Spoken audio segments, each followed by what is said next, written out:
Saudara-saudara, kita tidak bisa beriman, kita tidak ada rencana. Kita katanya mau cari Tuhan itu omong kosong. Banyak orang cari agama untuk mencari pelindungan. Banyak orang melarikan agama karena agama itu menjadi siksaan. Banyak orang mau Tuhan karena melalui Tuhan dia bisa mendatangkan keuntungan. Jika Tuhan kasih kerugian, dia langsung membuang Tuhan. Inilah orang, inilah engkau, inilah saya. Jadi Paulus tak pernah berencana mau menjadi orang Kristen. Tapi kapan dia menjadi orang Kristen? Dia menjadi orang Kristen justru pada saat dia merencanakan merusak atau menghancurkan Kristen. Itu berarti the triumph of the grace of God. Kemenangan anugerah Tuhan yang melampaui akan kerusakan manusia. Kemenangan anugerah Tuhan melampaui kebebasan manusia. Saudara-saudara, dan saya mau tanya, waktu dia menyerahkan diri, Tuhan bilang, aduh syukurlah hambaku tambah satu. Kalau tidak ada dia, siapa yang ngabar Injil ke Efesus? Aduh, malaikat, syukurlah tambah satu, Paulus. Kalau banyak orang yang jadi hambaku, ya Injilku bisa dikabarkan. Kalau orang tidak mau, gua Tuhan juga buat. Begitu? Hah? Tidak. Sekarang saya tanya, Tuhan memanggil dia, berkata kepada dia, memberi cahaya kepada dia, merubah hidup dia, dan mengutus dia. Tapi waktu Paulus mengingat kembali, dia menulis satu kalimat. Di dalam rahim ibuku, aku sudah dipanggil. Loh, kapan? Masih di dalam janin. Menjadi bayi yang kecil yang belum dilahirkan. Paulus, Paulus, sudah dipanggil. Apa maksudnya? Nah, ini bukan pentelusuran. Tapi pentelusuran lebih tuntas adalah Efesus pasal 1. Sebelum dunia aku sudah dipanggil. Saudara-saudara, ini doktrin reform. The doctrine of predestination. The doctrine which give the glory full to the authority and the sovereignty of God. Puji Tuhan. Mari kita membaca ayat 1 sampai 4 sekali lagi. Efesus pasal 1. Saya membaca 1 dan 2, 3 dan 4 semua membaca. Dari Paulus Rasul Kristus Yesus oleh kehendak Allah kepada orang-orang kudus di Efesus, orang-orang percaya dalam Kristus Yesus, kasih karunia dan damai sejahtera dari Allah Bapa kita dan dari Tuhan Yesus Kristus menyertai kamu semua. Terpujilah Allah dan Bapa Tuhan kita Yesus Kristus, yang dalam Kristus telah mengaruniakan kepada kita segala berkat rohani di dalam surga. Sebab di dalam Dia Allah telah memilih kita sebelum dunia dijadikan, supaya kita kudus dan tak bercacat di hadapannya. Sebelum dunia dijadikan.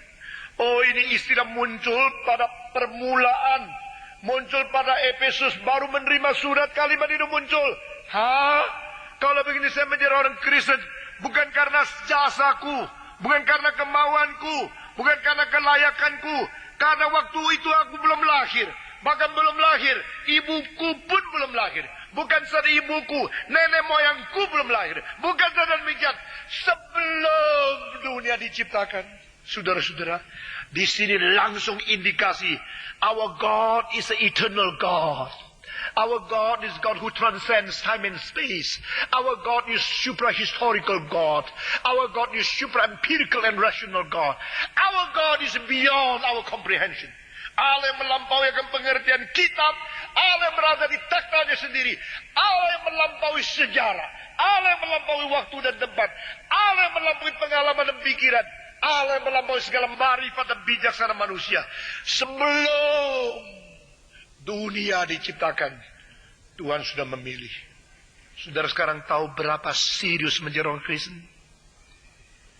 Saudara mengetahui berapa hebat status yang ada pada kita? Saudara tahu berapa berharganya? Saudara-saudara, hal-hal yang mendadak selalu itu adalah hal-hal yang tidak penting. Hal-hal yang direncanakan sejauh mungkin itu hal-hal yang penting. Sayangnya sekarang hal-hal yang penting selalu kita tidak jauh-jauh hari mempersiapkan. Justru jauh-jauh hari mempersiapkan hal yang sepele-pele.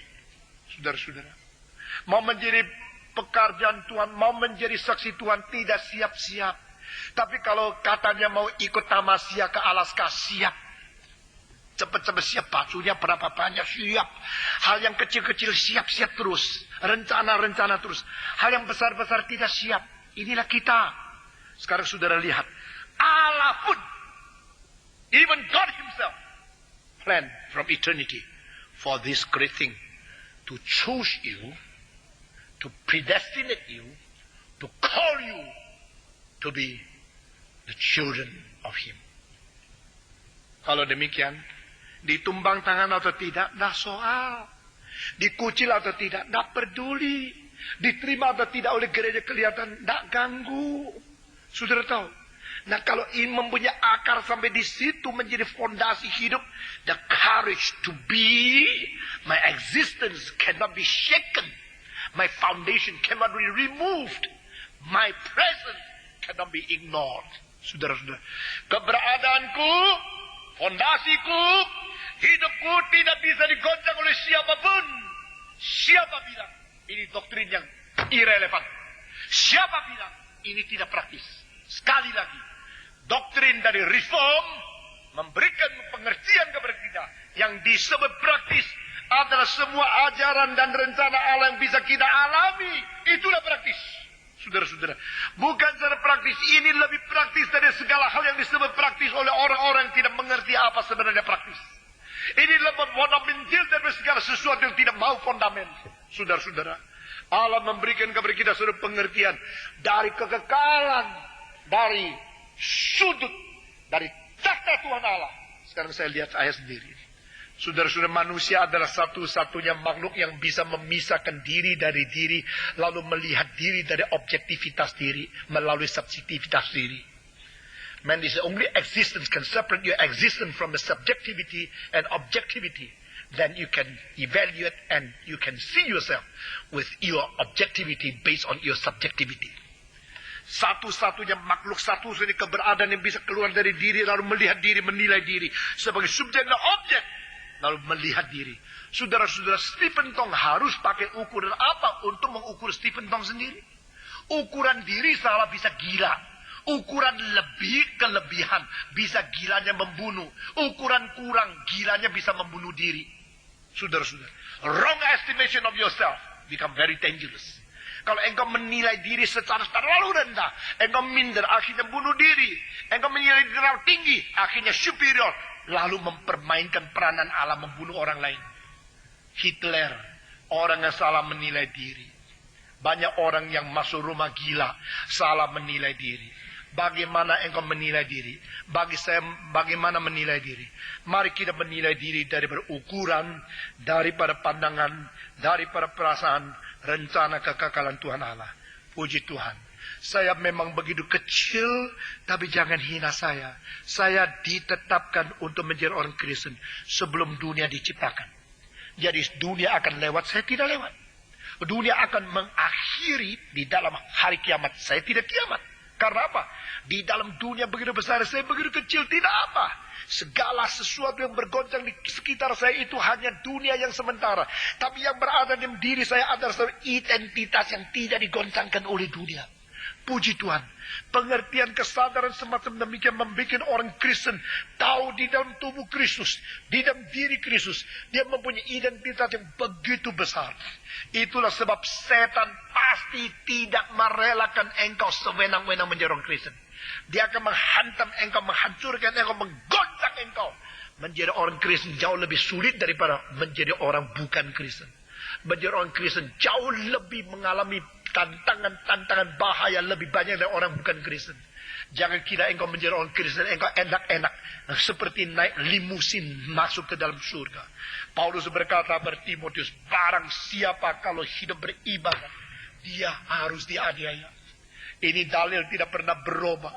Kecuali engkau menjadi orang Kristen kompromi, orang Kristen tidak peduli, orang Kristen sembarangan, engkau akan dibiarkan lancar oleh setan. Tapi saudara-saudara sekalian, Efesus diberi pengajaran oleh Paulus sebelum dunia diciptakan. Allah sudah memilih engkau di dalam Kristus. Maka pagi ini dia introduksi Untuk mengerti surat Efesus, kita melihat dari 3 sudut yang besar ini. Kiranya Tuhan memberikan kekuatan kepada kita, sehingga kita betul-betul beriman, lebih dekat kepada Dia, lebih mengerti Dia, dan makin mempelajari kitab suci, makin kita sesuai dengan pikiran, perasaan, dan rencana Tuhan Allah sendiri. Mari kita tunduk kepala, kita masuk di dalam doa.